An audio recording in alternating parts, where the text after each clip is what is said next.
Hey guys, welcome to Nerd Locker Podcast, your entertainment podcast for everything movies, television, video games, and more. My name's Adam. Oliver. And that's Oliver. All right, so guys, today we're going to go over Invincible Season 2, Episode 5. The second part started yesterday. We watched it today. Long fucking episode. Jesus. And so much packed in that made it a lot feel going on. longer, you know? Like, and we're so many plot lines. There's a lot going on. We pick up right after the attack of the Viltrumites on Mark and Nolan, and Nolan was taken away. Mark is left with the Thraxans, who are obviously don't know what a wound is, because they're like, what's that red liquid coming out of him? He's got a hole in his body. And I don't know. It's like, they're like, what the fuck is this guy doing? Yeah. Like, they bleed blue, right? Yeah, it's but like a bluish thing, but I don't know. Yeah. The same thing. I'm not entirely sure. But they help him out. They bring him over, and then you get, I forget her name, but the Thraxan that was with Nolan and her kid, and she basically says, like, don't worry, like, we don't place blame because we already die very quickly anyway, so, like... They have a short lifespan. Yeah, so, like, we're gonna die no matter what. Like, it doesn't really matter. So they go forward a couple of... We now know it's 2 months. Yeah. And all of the Thraxans, including the one that was the superhero dog to come get him, aged a lot, including the mother of his brother. So she says, like, you can go off, but take your brother with. So he does. He comes back. His mom's still, like, dealing with stuff. She's kind of an alcoholic. And then you also have... Wow. You good? Yeah, that was a burp. Jesus. You also have his Amber, his girlfriend, and she was with other friends, I guess, the entire time he was gone. Like, it seemed like she didn't move on from him. Like a group? Yeah, which, good for her. I mean... She's pretty social. Yeah, and I think that they definitely try to get him to go see, like, first he goes to see his friend, and then he goes to see his girlfriend, and he gets stopped by Cecil, who knew he was back anyway because they bugged the house. Fucking stupid. Even though he said we didn't put cameras. I didn't like that part. Yeah. And basically what ends up happening is they were about to go Cecil was sending his men to go pick up his brother, and he said call it off, and Cecil says okay, but we'll see how long that lasts. Right. And then we go over to Mark meeting up with Amber, and we see these friends. We see that she understands, but she knew what she signed up for, so she's not too upset, but she's not happy that he was gone for fucking 8 weeks. Think they're gonna break up? Oh yeah, 100%. But I'm not. I know I've said in the past spoilers. I'm trying not to spoil some stuff, but like, it's not Endgame. It's not Endgame. I feel like that was a spoiler in itself. It is, but you don't know how they get there and what actually comes out of it. Like, is it because of death? I don't know, because I'm not gonna tell you. Okay. But it could be from breakup. It could be from this. It could be something else down the road, because we know that this show, definitely since it's animation, is not holding back on time jumps. Oh, gotcha. You know, so like they can definitely... The story is going to go far. That's the thing. Like, this is in season 2. I can see this doing at least 5 seasons to get to where they need to get to. But, like, they will continue to keep going. Like, the story does progress further. It's not like My Hero, where it's like, oh, you don't really know, but it's supposed to be pretty quickly. Or even Avatar, where it was all in a year. Right. This takes place over some time of what this story is going to be. Okay. And what is the story for Invincible, and where is he headed. But we also get a lot of nods to Nolan throughout this first half of, like, everyone's, like, shocked he's still alive, and his mom saying, like, I thought he was done ruining our lives, but now I have his other kid in my house. Crazy. Also, the kid doesn't have a name yet. Not yet. Yeah. You don't remember what it is, do you? No. Okay. So we talked about it in episode 4. That's good. But so hopefully you guys forgot, too. About like 2 months ago. Well, if you guys read the comics, then you know. 2 months ago. That's exactly the amount of time Mark was gone. Yeah. It's kind of weird how they sum that up. That was weird. So we basically get a lot of, like, I mean, what do you think about Nolan? Like, what is your opinion on seeing him again on this planet, and like what he's been doing and how he was trying? It seemed like he was trying to redeem himself. Blah blah blah. What do you think, like, is there? Because he said to Omni-Man, like, what he said to Mark was like, read my books. So what is it there? I want to see what's redeeming qualities about his book. Yo, what if he's so cocky? He's like, dude, these are like I know. I think he hid something in there about the key to destroying certain It's species. probably destroying Viltrumites. Probably, yeah. What's their weakness? That's what I would guess. Yeah. So like they're kryptonite essentially. Yeah, Like, essentially. what takes them down? Because, and I'm fast warning, but I'm not No, going to. you're good. But like, I think that the war really is just the rest of the galaxy versus Viltrumites because they're trying to take over everything. Yeah. That's this whole. I don't even know how to say. It's not even galaxy. It's more than that. It's a universe. This whole universe is like war. Is like what's going on. Yeah, against and one everyone race. has to like band together to try to fucking But fend them off. I'm telling you, it's getting crazy, and we just don't even have that because, guys, it got fucking crazy at the end of this episode. The ending was kind of nuts. Yeah, because it definitely throws you through a loop. Okay, I want to point out this episode is 51 minutes long. 51 right? minutes, yeah. And halfway, I'm like, dude, Jesus, fuck, man, do we like need all this? 'Cause Yeah. we're bouncing around everywhere. Yeah. We didn't have a very stable area to watch it. Yeah. so- and I was just like, can this just be over until shit hit the Like last fan? 20 minutes. Until shit hit the fan and the fan wasn't on. Like it was nuts. So guys, so basically towards the end of this episode, we have Adam Eve getting visited by Rex because there's a new threat coming. That Cecil comes to the rest of the Guardians of the Globe and says, hey, you guys have to fight this threat of those fucking Sequids that were taking over the minds Mars. of people. Yeah, from Mars. So millions are heading that way. So they have to go up into space. So they send Adam Eve, Immortal, Mark, top tiers. Basically everyone except Duplicate, Rex, and I forget her name that gets small. Yeah. Little person. Yeah, I forget. But yeah, so that's keep, how forgettable she is. Yeah, well, they keep those people down on Earth, and then they go up to space and fight these Sequids.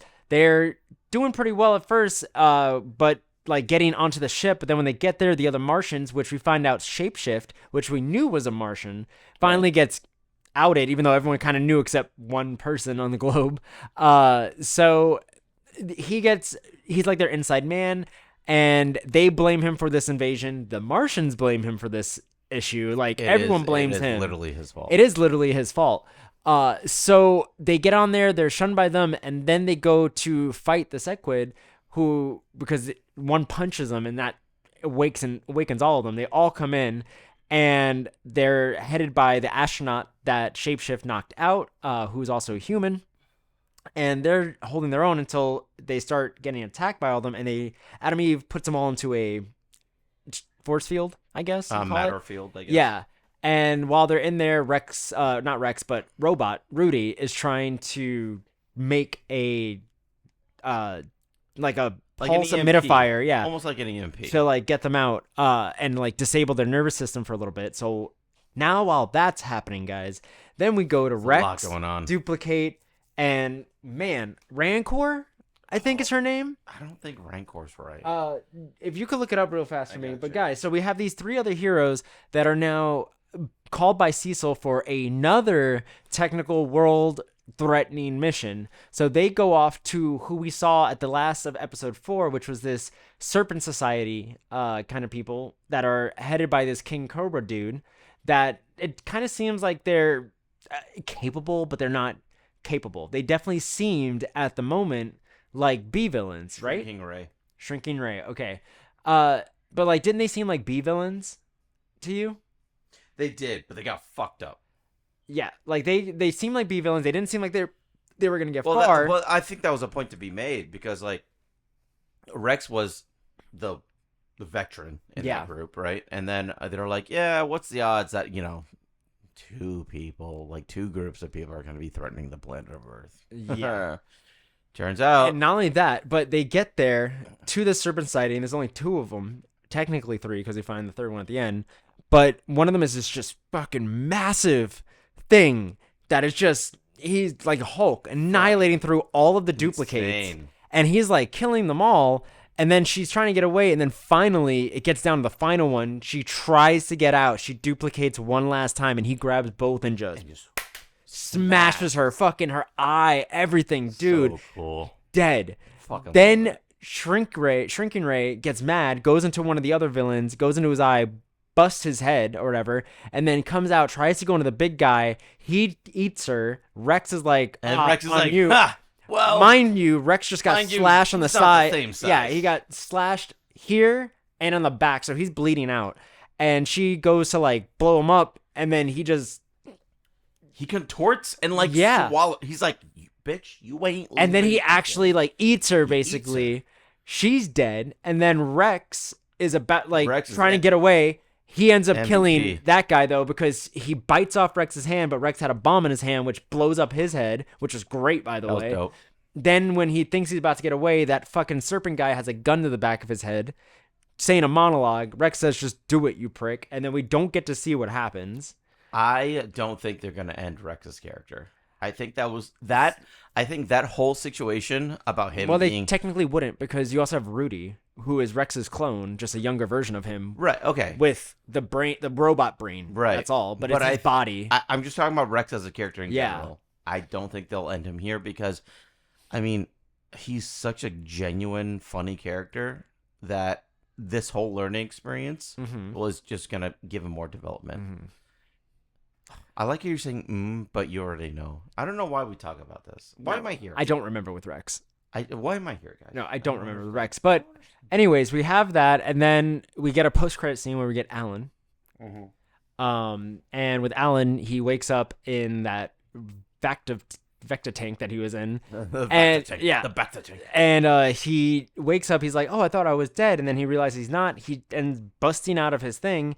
And you have that older guy that seemed like he was helping him right there with him. But then instead, the guy rips off his beard and says, I'm actually a Viltrumite, and I've been a Viltrumite this whole time, and I've been rebelling against them. But then you told me about Invincible, so now I want to help you, and you need to bring Invincible here. And then we cut to credits. Yeah, crazy. That was cool. But I want to get more into our thoughts on what we think's coming next week. But for that, here's a word from our sponsor. And thank you to BetterHelp for sponsoring this video. With BetterHelp, you could tap into a network of 30,000 licensed and experienced therapists who, can help you with a wide range of issues. And like when you start out, you answer a few questions, and any preferences you have for therapy, whether it be for a certain thing you want to try to get over, whether it be maybe too sporadic, anxiety, paranoia, whatever it is that you guys are going through, you can find the right therapist for you by just answering a couple of simple questions. And you can also talk to the therapist that fits mostly for you. If you find out you're not a fit with this therapist, or it's someone that you don't really want to talk to, or just maybe doesn't get you, you're able to change any time, any place, completely for free, which is, I think, in my case, a really cool thing. As well as you can get via text with your therapist, you can do video call, you can do just phone call. So like, it's whatever you really feel, and you could change it up every single week. If you want to like tell your therapist, hey, I don't think I have time to take a video call, can I just take a phone call on the drive back from work? Like, you can just talk to your therapist whenever you need to unwind and make those schedules for yourself. So it's really cool. Exactly what Adam said. You can message your therapist at any time and schedule live sessions when it's convenient for you. If your therapist isn't right fit for any reason, you can switch it to a new therapist that is a more accustomed to your liking for no additional charge. With BetterHelp, you can get the same professionalism and quality to expect in an in-office therapy session, but with a therapist who is custom picked for you. More scheduling flexibility and at a more affordable price. Get 10% off of your first month at betterhelp.com/nerdlocker. Again, that's 10% off betterhelp.com/nerdlocker, and we will have the link down below in the description. Remember, guys, mental health is just as important as your physical health. Keep yourselves in check. This episode is sponsored by Seventh Ink.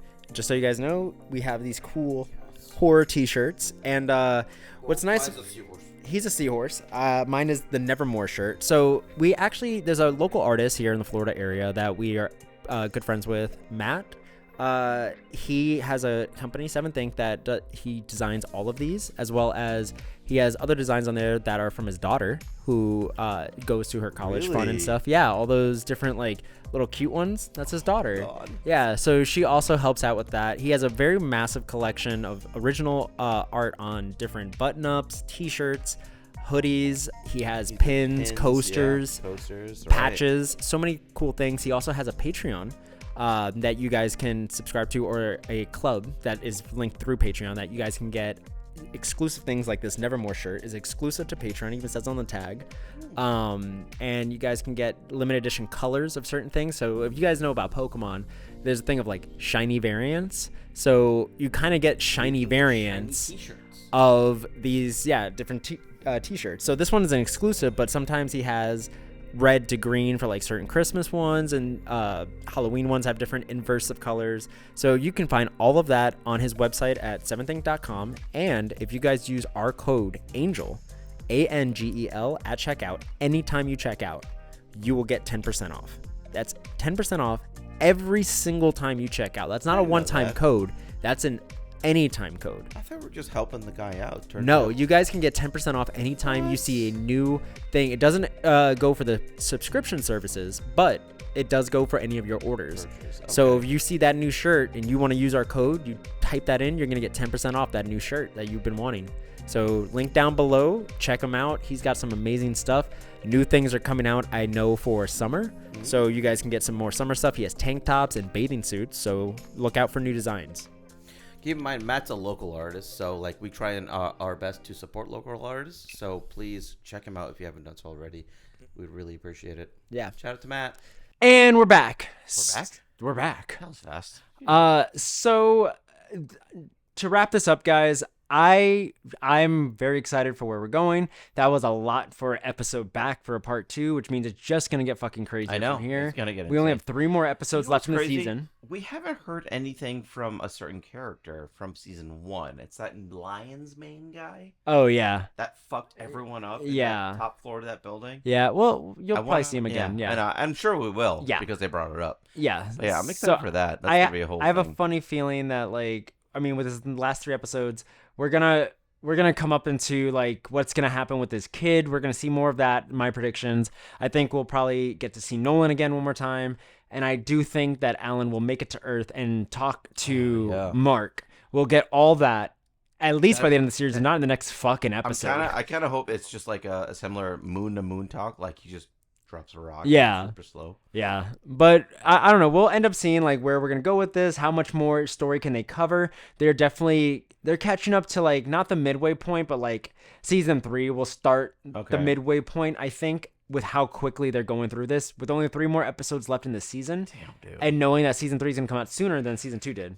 Like, really? Okay. Yeah, Steven Yen said they've been working on it already. They plan to have it out like at a normal time this time. Let's go, Steven. So that's kind of cool to know. And Steven also has said that there might be some live action Invincible happening soon. So whether he plays the role or not would be kind of cool. We'll find out. That'd be kind of. I want J.K. Simmons to play Omni-Man. I know. That's what I'm saying. I think it's just. Even if he's in like a muscle suit. I don't even care. Yeah, like it's just Mark. Yeah, like Jesus, dude. Like just that's all I want. The thing when he's like, think about it, Mark. Dude, you can't put that on another character. Yeah, that John Hamm. I can see John Hamm playing with a mustache. John Hamm with a mustache. Who would you cast other than J.K. Simmons? Is there any other actor you would cast as Omni-Man and then Invincible? Just those 2. No. How about Invincible? Invincible. A lot of options there. Yeah, give me one. I think so. Dylan O'Brien. Oh, it's Dylan O'Brien or Logan Lerman. One of them. No. No. Or what's the other guy? Keep going. Keep talking. Timothy Chalamet. Oh, Timothy Chalamet. Yeah, that fucker. Yeah, dude, he's got such sharp features. Yeah, but he's too skinny, dude. Invincible's got to be a little beefier, you know. Well, in this season, are we talking season 1? No, he has to be beefier. Like he's too skinny to like be on that or whatever. Yeah. Andrew Garfield. Yeah, no, I don't think so. But I'm excited for the next episode. What's your guess? Hold on, wait. For me, I would say for Invincible, I will only say this because I know it probably will happen. Tom Holland. No, but I don't. That's not what I want. But I don't like a lot of the younger actors right now. Like I'm not a big fan of a lot of them. I like ones that are more our age. Is it because they aren't you? No, it's because Timothy Chalamet. Like I think he's overrated. I think it's overrated. Really? Florence Pugh, overrated. Who the fuck is that? Black Widow, Yelena Belova from Black Widow. That was what language are you speaking? Who are these people? The girl from Black Widow, her sister. Oh, her sister. Oh, Florence Pugh, the one that's in everything. She's all right. She's overrated. Yeah, she's all right. Yeah, so that's what I think. I think like a lot of these actors that are in their 20s just way blown out of proportion right now. Okay. Like, I get it. I understand. Like, you will be the Do you think future, it's but 'cause- like, do you think because you're like past 30, it's like No. no? no, I know you're trying to make a joke out of this, but That was an honest question. no, I don't think that. I don't like. I mean, Stranger Things kids. Because my dad still loves like No, you know, like Clint Eastwood. No, that's And not. so I don't.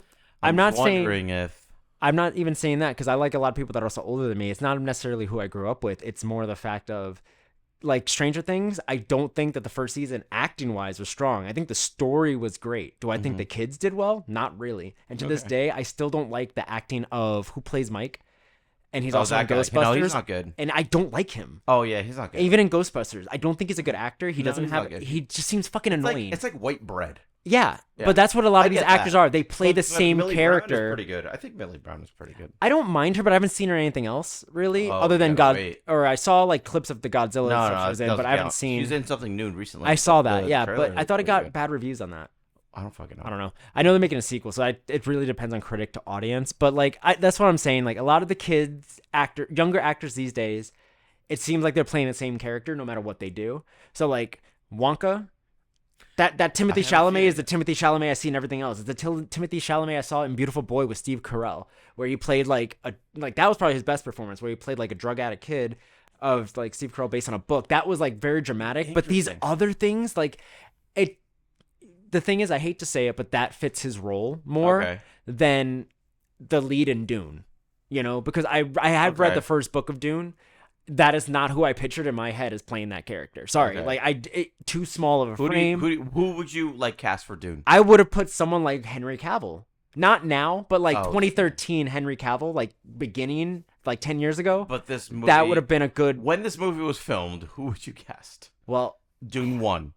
Dune 1 was like 2018. 18, 19. It was like film, wasn't Yeah. released, but yeah. I would honestly, I would have rather like Tom Holland take that role. Yeah. Like, I think because obviously he had better chemistry with Zendaya. There's that, and that's another thing too. I don't like the chemistry between Timothy and Zendaya. But is it because of Spider-Man? No, Okay. no, I don't think that at all. Tom Holland I knew from other things before he started as Spider-Man. Okay. But I was more because I was upset Andrew Garfield didn't get a second chance, because I was like, can't he at least finish it off like with a third movie or something like that? Because they did it with Toby, then they fucked Andrew over, so it was just more of like, just give these guys their comeuppance just because they're kind of owed it, as opposed to rebooting because you want to. But other than that, where can they find you? You can find me at the Sphere21 on any major social media platform except for TikTok. I am Oliver Convier. And you can find me at AMOR Photography. You can find this studio at Archangel Studios Official, and you can find this podcast at Nerd Locker Podcast, wherever you get your podcasts. See you guys. Bye.